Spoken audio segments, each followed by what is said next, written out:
Hey students, how are you all? I hope you all are good and doing well. Your Hushbu ma'am welcome you on her channel Shine with Science. So students, we are going through the series ICSE Board Class 6 Biology Chapter 3 The Cell. So in the previous video we have completed the basic structure of cell that involves these cell membrane, that is also called plasma membrane, the cell wall.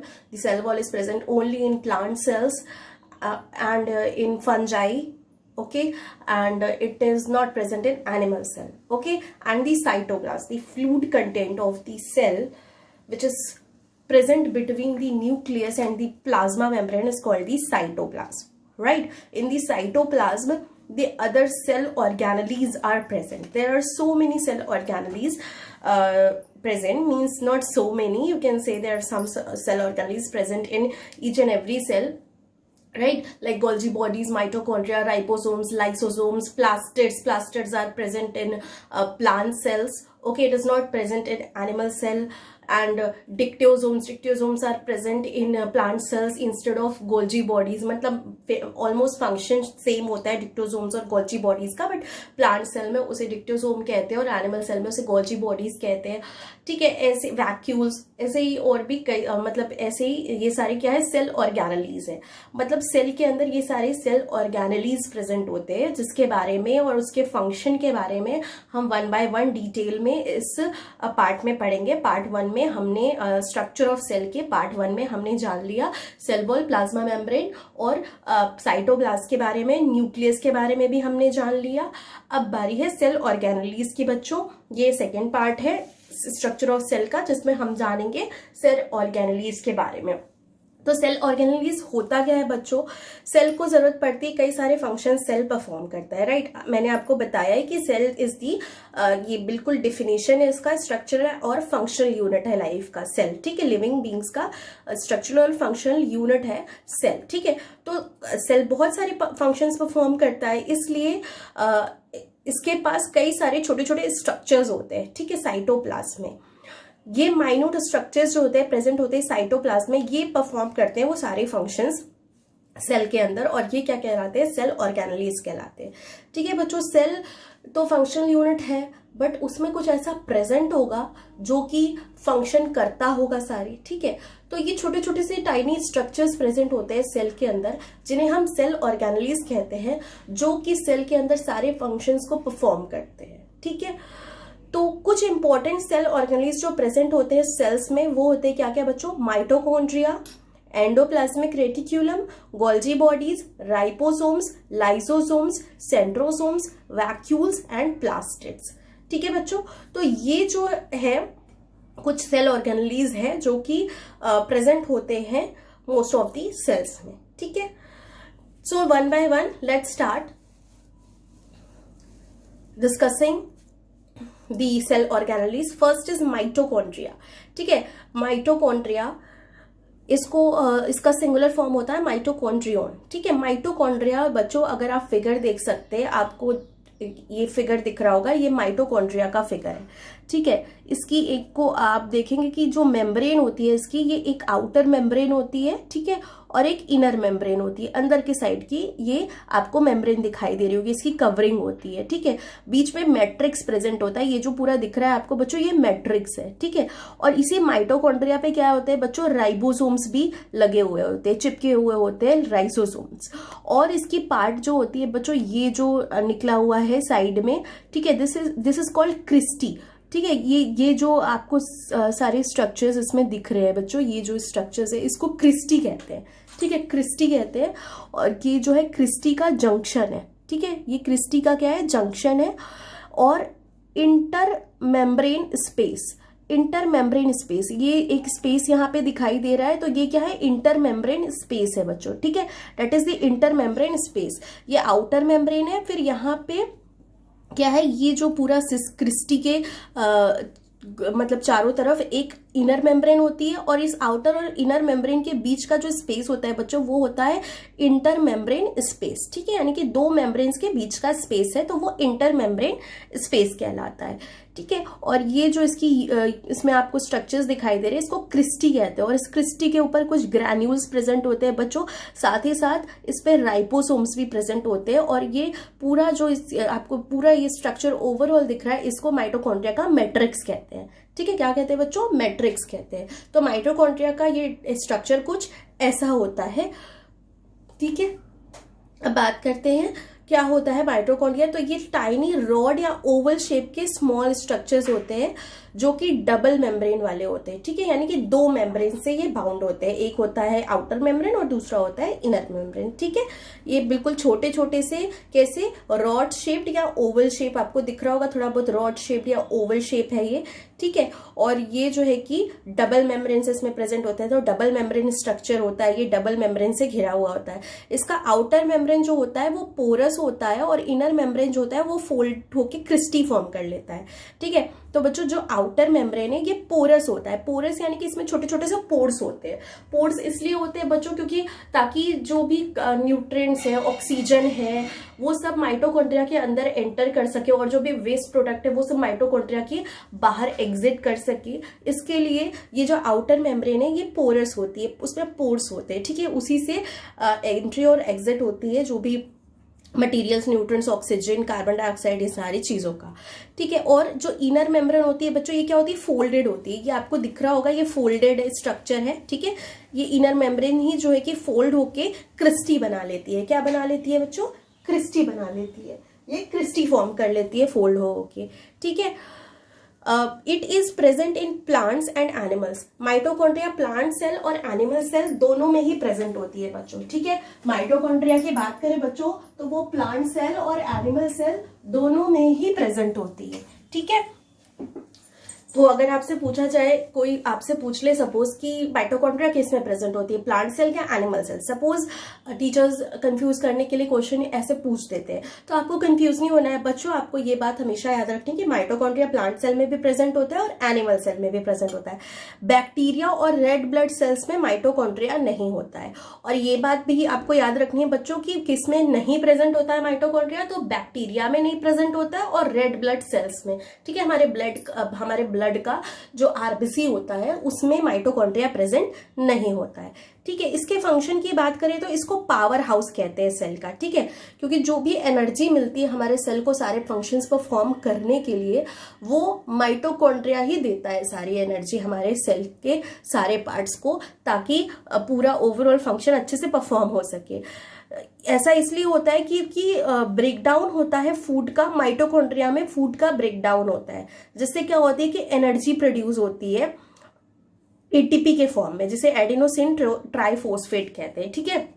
इसमें energy produce होती है और store भी होती है, ठीक है, ATP के फॉर्म में, जिसका फुल फॉर्म है एडिनोसाइन ट्राइफॉस्फेट, ठीक है।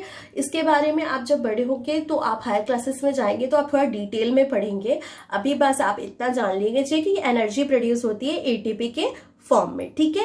ये पूरे सेल के बाकी ऑर्गेनेलीज को, पूरे सेल को ये क्या करता है? एनर्जी प्रोवाइड करता है, ताकि सेल के जो सारे ऑर्गेनेलीज हैं वो अपने फंक्शन को अच्छे से परफॉर्म कर सके, ठीक है।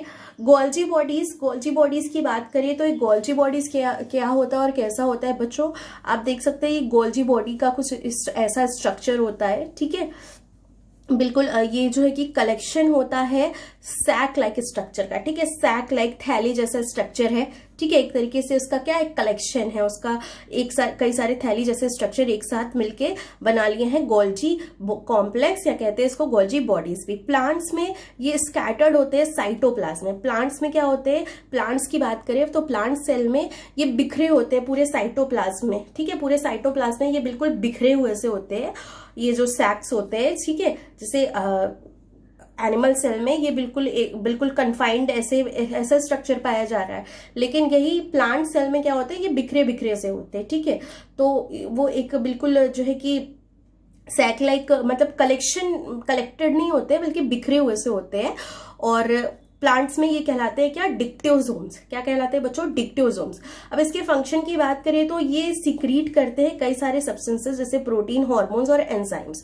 बच्चों हार्मोन्स और एंजाइम्स क्या है? हार्मोन्स जो है कि केमिकल सब्सटेंस है जो कि हमारी बॉडी सीक्रीट करती है, हमारी एंडोक्राइन ग्लैंड्स सीक्रीट करते हैं, तो जिससे कि कई सारे मेटाबॉलिक एक्टिविटीज हमारी बॉडी में होती है। ठीक है, एंजाइम्स क्या है बच्चों? एंजाइम्स भी केमिकल सब्सटेंसेस है जो कि हमारी बॉडी में प्रोड्यूस होते हैं, और ये कई सारे हमारे बॉडी के कई सारे केमिकल रिएक्शंस में पार्टिसिपेट करते हैं, उसको इनिशिएट करते हैं और उसको कंप्लीट करवाते हैं। ठीक है, तो एंजाइम्स और हार्मोन्स बिल्कुल एक केमिकल सब्सटेंस है जो हमारी बॉडी में खुद ही प्रोड्यूस होते हैं। ठीक है, डिफरेंट ऑर्गन्स से।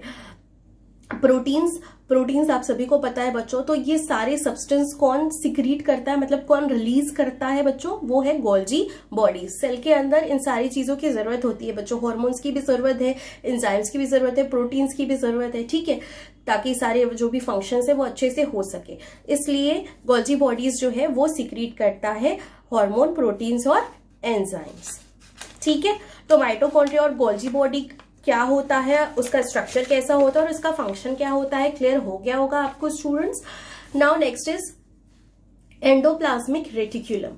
ठीक है, एंडोप्लाज्मिक रेटिकुलम की बात करें बच्चों, तो एंडोप्लाज्मिक रेटिकुलम क्या होता है? नेटवर्क होता है fine tube like membranes extending from the plasma membrane to the nuclear membrane. ठीक है, आप देख सकते हैं ये एंडोप्लाज्मिक रेटिकुलम का डायग्राम है। ये प्लाज्मा मेम्ब्रेन से लेके न्यूक्लियर मेम्ब्रेन तक ये गया होता है। ठीक है, मतलब न्यूक्लियस के मेम्ब्रेन तक ये गया होता है। ये बीच में आप देख रहे हैं न्यूक्लियस है। ठीक है, तो ये बिल्कुल प्लाज्मा मेम्ब्रेन से टच करके ये बिल्कुल न्यूक्लियर मेम्ब्रेन तक गया होता है। ठीक है, नेटवर्क होता है ट्यूब्स का। ठीक है, ट्यूब लाइक स्ट्रक्चर का एक नेटवर्क होता है ये। इसकी फंक्शन की बात करें तो ये हेल्प करता है सब्सटेंस को ट्रांसपोर्ट करने में विद इन द सेल, मतलब जो भी सब्सटेंस है सेल के अंदर कई सारे सब्सटेंस को ट्रांसपोर्ट भी करना होता है, एक ऑर्गेनेली से दूसरे ऑर्गेनेली तक पहुंचाना है, न्यूक्लियस से सेल मेम्ब्रेन तक पहुंचाना है, सेल मेम्ब्रेन से न्यूक्लियस तक पहुंचाना है, तो ट्यूब लाइक है, तो वो ट्रांसपोर्टेशन का। अब ट्यूब का क्या काम होता है? पाइप्स वगैरह जो होती है उसका क्या काम होता है? वो पानी को, वाटर को एक जगह से दूसरी जगह पहुंचा दे रहा है। ठीक है, एक तरीके से ट्रांसपोर्ट कर दे रहा है, तो वही काम ये एंडोप्लाज्मिक रेटिकुलम भी करता है। इसका ट्यूब लाइक स्ट्रक्चर होता है, ये सब्सटेंसेस को ट्रांसपोर्ट करता है सेल के अंदर ही। Next is ribosomes. राइबोसोम्स की बात करें बच्चों, तो ये छोटे छोटे से राउंडेड गोल गोल बॉडीज होती है, गोल गोल स्ट्रक्चर होता है जो कि इसी एंडोप्लाज्मिक रेटिकुलम की सरफेस से चिपका हुआ होता है। ठीक है, अगर आप देख सकते हैं, आपको ये दिखाई दे रहा होगा फिगर में। ठीक है, फिगर में आपको ये छोटे छोटे से बिल्कुल दिखाई दे रहे होंगे स्ट्रक्चर्स। ठीक है, राइबोसोम्स ये छोटे छोटे से माइन्यूट से, ठीक है, यहाँ पे दिखाई दे रहे होंगे बच्चों, तो ये राइबोसोम्स है, ये एंडोप्लाज्मिक रेटिकुलम से चिपके हुए होते हैं। ठीक है, राइबोसोम्स। अब इसके फंक्शन की बात करें बच्चों, तो इसका फंक्शन क्या होता है राइबोसोम्स का? तो फंक्शन इसका होता है प्रोटीन का सिंथेसिस करना, मतलब सेल के अंदर प्रोटीन को कौन बनाता है बच्चों? राइबोसोम्स बनाते हैं। ठीक है, अब नाउ लाइसोसोम्स कैसे होते हैं? सैक लाइक स्ट्रक्चर होता है। ठीक है, सैक लाइक यानी जो एक छोले जैसा, बैग जैसा स्ट्रक्चर होता है, जो कि मोस्टली एनिमल सेल्स में ही पाया जाता है। ठीक है, मोस्टली एनिमल सेल्स में पाया जाता है, और स्टार्वेशन के टाइम पे they can even digest cellular organelles and harm the cell. कई बार क्या होता है कि लाइसोसोम्स जो होते हैं ये पूरे, मतलब सेल, पूरे के पूरे सेल को ही ये जो है कि डाइजेस्ट कर जाते हैं, सारे सेल्यूलर ऑर्गेनेलीज को, और सेल को हार्म करते हैं। इनका काम जो होता है ना बेसिकली बच्चों, वो जो होता है कि जो भी सेल में जो भी पुराने सेल के जो भी पुराने सेल्स है उसको पूरा ये डाइजेस्ट करके खत्म कर देता है। ठीक है, जो भी वर्न आउट सेल है, इंजर्ड सेल है या डेड सेल्स है, उन सबको मतलब एक तरीके से क्लीन करने का काम करता है ये बॉडी के अंदर। ठीक है, सेल्स के अंदर लाइसोसोम्स। इसको सुसाइड बैग्स भी कहते हैं। सुसाइड बैग इसे इसीलिए कहते हैं क्योंकि ये अपने खुद के ही सेल को, पूरे के पूरे सेल को ये निगल के डाइजेस्ट करके खत्म कर सकता है, इसीलिए इसे सुसाइड बैग्स भी कहते हैं। Next is centrosome. सेंट्रोसोम क्या होता है बच्चों? ये प्रेजेंट होता है सिर्फ और सिर्फ एनिमल सेल्स में। किसमें प्रेजेंट होता है बच्चों? सिर्फ और सिर्फ एनिमल सेल्स में सेंट्रोसोम्स प्रेजेंट होते हैं। ठीक है, ये प्लांट सेल में नहीं पाए जाते हैं। इसमें 2 डॉट लाइक बॉडीज होती है जिन्हें सेंट्रियोल्स कहते हैं। ठीक है, ये आप देख सकते हैं बच्चों, सेंट्रोसोम का ये जो है कि आपको स्ट्रक्चर है, ये सेंट्रोसोम कुछ ऐसा है, और इसके अंदर प्रेजेंट होता है बच्चों ऐसे, यहाँ पे आपको 2 डॉट्स, ये जो यहाँ पे थोड़ा एनलार्ज फॉर्म में दिखा रहा है, सेंट्रियोल्स प्रेजेंट होता है। ठीक है, ये सेंट्रियोल्स प्रेजेंट होता है और ये जो मेन फंक्शन होता है सेंट्रोसोम का वो सेल डिवीजन को रेगुलेट करना होता है, यानी कि सेल डिवीजन को संचालित करना, उसको स्टार्ट करना, उसको चलाना, क्योंकि ये सेंट्रियोल्स जो होते हैं ना, इनका सेल डिवीजन में बहुत बड़ा रोल होता है। ठीक है, सेंट्रियोल्स के बिना, फॉर्मेशन के बिना सेल डिवीजन नहीं हो सकता है। ठीक है, तो सेंट्रोसोम का जो होता है एनिमल सेल्स में प्रेजेंट होते हैं बच्चों, ये बात याद रखिएगा। इसके अंदर डॉट जैसी 2 बॉडीज प्रेजेंट होती है जिसे सेंट्रियोल्स कहते हैं। सेंट्रोसोम का मेन फंक्शन क्या है, ये रेगुलेट करता है सेल डिवीजन को। ठीक है, सेंट्रियोल्स आपको सेल डिवीजन के टाइम पे ही दिखाई देंगे। ठीक, now next is plastids. Plastids क्या होते हैं बच्चों? प्लास्टिड्स की बात करें तो ये जो प्रेजेंट होते हैं सिर्फ और सिर्फ प्लांट सेल में। ठीक है, सेंट्रोसोम सिर्फ और सिर्फ एनिमल सेल में प्रेजेंट है, प्लास्टिड सिर्फ और सिर्फ प्लांट सेल में प्रेजेंट होते हैं। प्लास्टिड्स में कलरफुल पिगमेंट्स पाए जाते हैं। ठीक है, रंग बिरंगे इसमें पिगमेंट्स पाए जाते हैं प्लास्टिड्स में, जिनका स्पेसिफिक रोल होता है प्लांट में, जिनका अपना अलग अलग फंक्शन होता है प्लांट में। तो 3 मेन तरीके के प्लास्टिड्स जो है वो पाए जाते हैं प्लांट्स में। एक होता है ल्यूकोप्लास्ट, दूसरा होता है क्लोरोप्लास्ट और तीसरा होता है क्रोमोप्लास्ट। ठीक है, ये 3 टाइप्स के क्या है, प्लास्टिड्स है जो कि प्लांट सेल में पाए जाते हैं। यहाँ आप फिगर में देख सकते हैं, ये क्या है, क्लोरोप्लास्ट है। ठीक है, ये जो है ये क्लोरोप्लास्ट का स्ट्रक्चर है।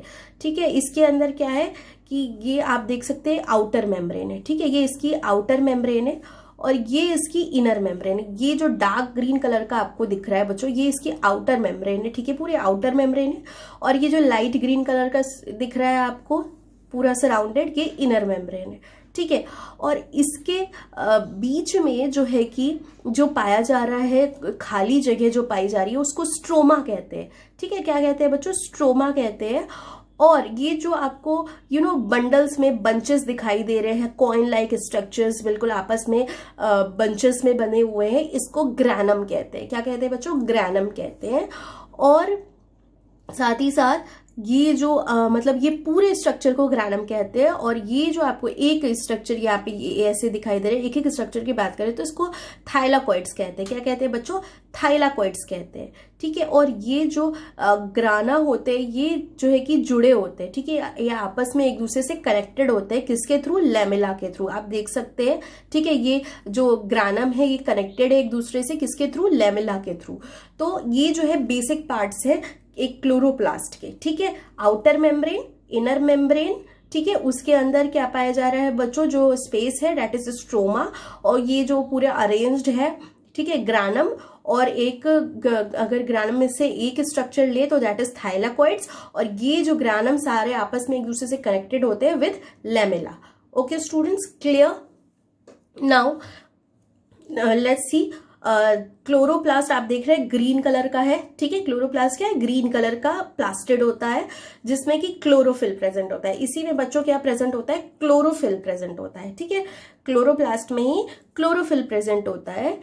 क्लोरोफिल एब्जॉर्ब करता है सनलाइट को, which is essential for photosynthesis. और क्लोरोफिल का काम क्या होता है बच्चों, सनलाइट को एब्जॉर्ब करना, और क्योंकि उसका बहुत इंपॉर्टेंट रोल होता है क्लोरोफिल का फोटोसिंथेसिस में। ठीक है, तो ओवरऑल अगर आपसे पूछा जाए कि क्लोरोप्लास्ट का क्या फंक्शन है, तो आप लिखेंगे it contains chlorophyll that absorbs sunlight for the process of photosynthesis. ठीक है, for the process of photosynthesis chloroplast का यही काम है, क्योंकि उसमें क्लोरोफिल प्रेजेंट होता है तो वो एब्जॉर्ब करता है सनलाइट को। ग्रीन कलर का होता है वो, ठीक है, क्लोरोफिल, और वो एब्जॉर्ब करता है सनलाइट को और फोटोसिंथेसिस में हेल्प करता है। Next type of plastid is chromoplast. Chromoplast क्या होता है, रेड, येलो या फिर किसी दूसरे कलर का पिगमेंट इसमें प्रेजेंट होता है। ठीक है, क्लोरोप्लास्ट में तो ग्रीन कलर का पिगमेंट क्लोरोफिल प्रेजेंट होता था। ठीक है, क्रोमोप्लास्ट में रेड, येलो या फिर कोई और कलर का पिगमेंट प्रेजेंट होता है। ये क्या करता है कि फ्लावर्स के जो पेटल्स आपको कलरफुल से दिखाई देते हैं, कोई रेड होता है, कोई ऑरेंज होता है, कोई येलो कलर का पेटल होता है, ब्लू कलर का पेटल होता है। ठीक है, कई कलर्स के पेटल्स प्रेजेंट होते हैं फ्लावर्स में। तो फ्लावर्स के पेटल्स को कलर कौन देता है, क्रोमोप्लास्ट। और फ्रूट्स को भी कलर कौन इम्पार्ट करता है बच्चों, क्रोमोप्लास्ट। क्रोमोप्लास्ट जो प्लास्टिड होता है ना, उसके अंदर कलरफुल पिगमेंट्स पाए जाते हैं बच्चों। इसीलिए फ्लावर्स के पेटल्स को और फ्रूट्स को जो कलर प्रोवाइड होता है वो क्रोमोप्लास्ट के थ्रू प्रोवाइड होता है, ठीक है। Next last one is leucoplast. Leucoplast एक कलरलेस प्लास्टिड होता है, ठीक है, इसमें कोई पिगमेंट प्रेजेंट नहीं होता है, कलरलेस होता है। ये क्या करता है, फूड को स्टोर करता है, कार्बोहाइड्रेट, फैट और प्रोटीन के फॉर्म में ये फूड को स्टोर करता है। इसका काम क्या होता है बच्चों, स्टोर करना फूड को कार्बोहाइड्रेट, फैट और प्रोटीन के फॉर्म में। ये कहाँ पाए जाते हैं, ल्यूकोप्लास्ट जो है वो रूट्स में पाए जाते हैं, प्लांट्स के रूट्स में पाए जाते हैं और अंडरग्राउंड स्टेम्स में, ठीक है, यानी कि जमीन के नीचे जो स्टेम पाए जाते हैं, जैसे कि बीजों में पाया जाता है, आलू हो गया, जिंजर हो गया, ठीक है, इन सब में, मतलब सॉइल के ऊपर ग्राउंड के ऊपर के किसी पार्ट में ल्यूकोप्लास्ट प्रेजेंट नहीं होता है। जब भी प्रेजेंट होता है सॉइल के नीचे प्रेजेंट होता है, ठीक है। इसमें कोई पिगमेंट नहीं प्रेजेंट होता है, ये कलरलेस होता है, ठीक है बच्चों। तो क्लोरोप्लास्ट, तो प्लास्टिड्स जो होते हैं सिर्फ प्लांट सेल में प्रेजेंट होते हैं। 3 तरीके के होते हैं, क्लोरोप्लास्ट, क्रोमोप्लास्ट और ल्यूकोप्लास्ट। क्लोरोप्लास्ट में ग्रीन पिगमेंट क्लोरोफिल होता है, क्रोमोप्लास्ट में रेड, येलो या कोई और कलर का पिगमेंट होता है, ल्यूकोप्लास्ट कलरलेस होता है, कोई पिगमेंट प्रेजेंट नहीं होता है, ठीक है। क्लोरोप्लास्ट का काम क्या होता है बच्चों, इसमें क्लोरोफिल होता है, तो ये सनलाइट को एब्जॉर्ब करता है और फोटोसिंथेसिस में मदद करता है। क्रोमोप्लास्ट के फंक्शन की बात करें बच्चों तो ये कलर्स इम्पार्ट करता है फ्लावर्स के पेटल्स को और फ्रूट्स को। ल्यूकोप्लास्ट का क्या काम होता है, स्टोर करना food in the form of carbohydrate, fat and protein. I hope आपको इतना चीज अच्छे से समझ में आ गया होगा स्टूडेंट्स, ठीक है। यहाँ पे देखिए एक चार्ट बना हुआ है आपकी बुक में, ठीक है। Different plastid there pigments and cells in which they are present, किस सेल में ये प्रेजेंट होता है, ठीक है, कहाँ पे प्रेजेंट होता है। क्लोरोप्लास्ट की बात करें बच्चों तो इसमें क्लोरोफिल पिगमेंट प्रेजेंट होता है स्पिनिच की लीव्स में, ठीक है, लीव्स ऑफ स्पिनिच में क्लोरोप्लास्ट होता है, ग्रीन होता है वो, ठीक है, लीव्स में क्लोरोप्लास्ट प्रेजेंट होता है। क्रोमोप्लास्ट कैरोटीन नाम का पिगमेंट इसमें प्रेजेंट होता है। कौन सा पिगमेंट प्रेजेंट होता है बच्चों, कैरोटीन, ठीक है। ये कहाँ पाया जाता है, राइप, चिलीज, ऑरेंज, टोमेटो, इन सब में क्रोमोप्लास्ट प्रेजेंट होता है। ल्यूकोप्लास्ट में कोई पिगमेंट नहीं होता है, पोटैटो के सेल्स में ल्यूकोप्लास्ट पाया जाता है। Now next cell organelle is vacuoles, ठीक है। तो वैक्यूल्स क्या होता है बच्चों, ये भी सैक लाइक स्ट्रक्चर होता है, ठीक है, एक बैग जैसा स्ट्रक्चर होता है जो कि फूड को स्टोर करता है, वेस्ट को भी स्टोर करता है और वाटर को भी स्टोर करता है। मतलब सेल को खाने पीने की जरूरत होती है, जो भी न्यूट्रिएंट्स की जरूरत होती है उसको ये स्टोर करता है, प्लस सेल जो वेस्ट निकाल रहा है, ठीक है, सेल में फंक्शन हो रहा है, चीजें काम हो रहा है तो कुछ वेस्ट भी निकलता होगा, ठीक है, तो उस वेस्ट को भी वैक्यूल स्टोर करता है ताकि सेल से उसे बाहर निकाला जा सके, और साथ ही साथ वाटर को भी स्टोर करते हैं है वैक्यूल्स, ठीक है। तो फूड, वेस्ट और वाटर इन सबको स्टोर कौन करता है बच्चों, वैक्यूल्स स्टोर करते हैं। ये क्या होता है बच्चों, जो है कि inclusions bounded by a thin membrane called tonoplast, ठीक है। ये एक थिन मेम्ब्रेन से बाउंडेड होते हैं, मतलब इनके चारों तरफ एक पतली सी परत होती है जिसे क्या कहते हैं बच्चों, टोनोप्लास्ट कहते हैं। क्या कहते हैं, टोनोप्लास्ट। वाटर और कई सारे सब्सटेंस जो प्रेजेंट होते हैं वैक्यूल्स में वो सॉल्यूशन के फॉर्म में होते हैं। किस फॉर्म में होते हैं, सॉल्यूशन के फॉर्म में होते हैं, जिसे सेल सैप कहते हैं, ठीक है। तो इसमें क्या क्या याद रखने वाली बात है, स्ट्रक्चर की बात करें तो सैक लाइक स्ट्रक्चर होता है, फंक्शन इसका होता है फूड, वेस्ट और वाटर को स्टोर करना, ठीक है। इसकी बात करें तो ये फूड, वाटर और वेस्ट को स्टोर करता है। साथ ही साथ इसमें एक थिन मेम्ब्रेन प्रेजेंट होती है जिसे कि टोनोप्लास्ट कहते हैं, और पानी और बाकी जो सब्सटेंस प्रेजेंट होते हैं वैक्यूल में वो सॉल्यूशन के फॉर्म में प्रेजेंट होते हैं जिसे सेल सैप कहते हैं।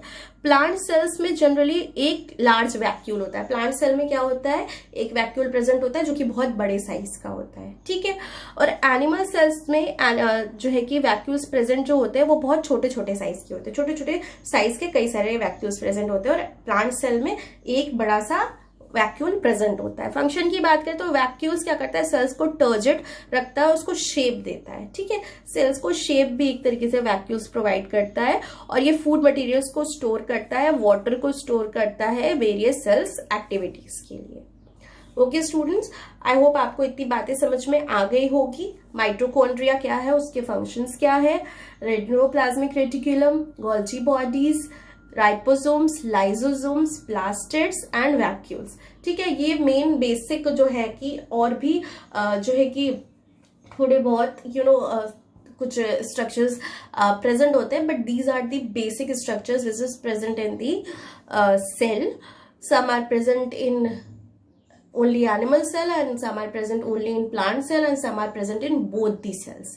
Okay, now there are some basic difference between the plant cell and animal cell.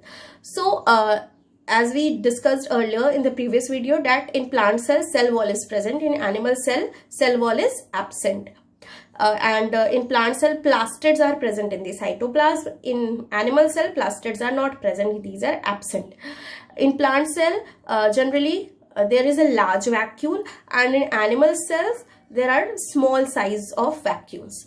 In plant cells have dictyosomes, animal cells have Golgi bodies.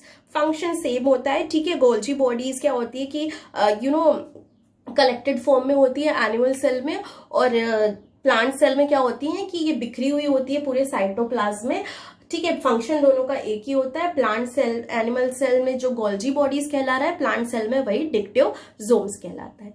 ठीक है बच्चों, आई होप इतनी बात आपको समझ में आ गई होगी. तो इस वीडियो में इतना ही.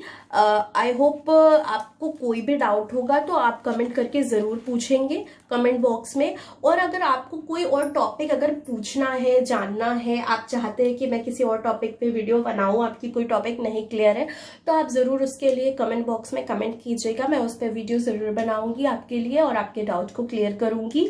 ठीक है स्टूडेंट्स, बाकी के जो नेक्स्ट टॉपिक है सेल डिविजन, वो हम नेक्स्ट वीडियो में पढ़ेंगे. तब तक के लिए good bye, and do subscribe my channel, and don't forget to like and share my video. Till then, have a good day. Bye bye.